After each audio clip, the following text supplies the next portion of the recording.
وإذ قال ربك للملائكة إني جاعل في الأرض خليفة قالوا أتجعل فيها من يفسد فيها ويسفك الدماء ونحن نسبح بحمدك ونقدس لك قال إني أعلم ما لا تعلمون وعلم آدم الأسماء كلها ثم عرضهم على الملائكة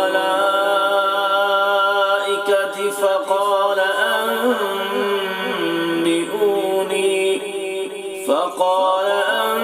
أنبئوني بأسماء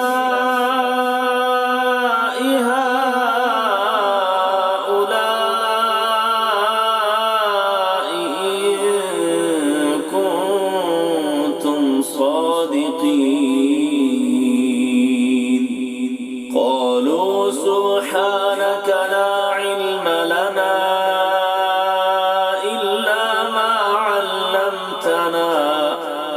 إنك أنت العليم الحكيم قال يا آدم أنبئهم بأسمائهم فلما أنبأهم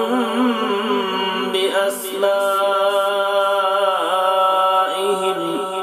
قال ألم أقل لكم إني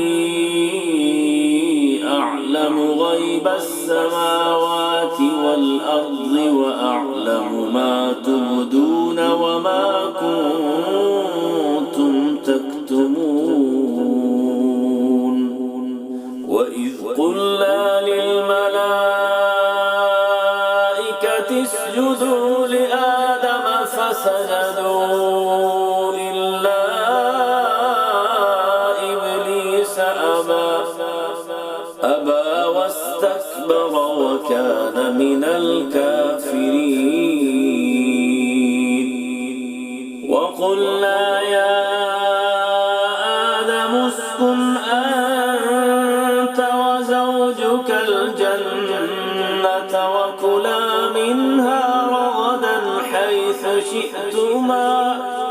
ولا تقربا هذه الشجرة فتكونا من الظالمين فأزلهما الشيطان عنها فأخرجهما مما كانا فيه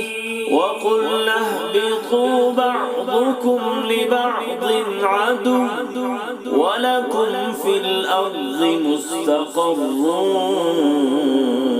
ومتاع إلى حين فتلقى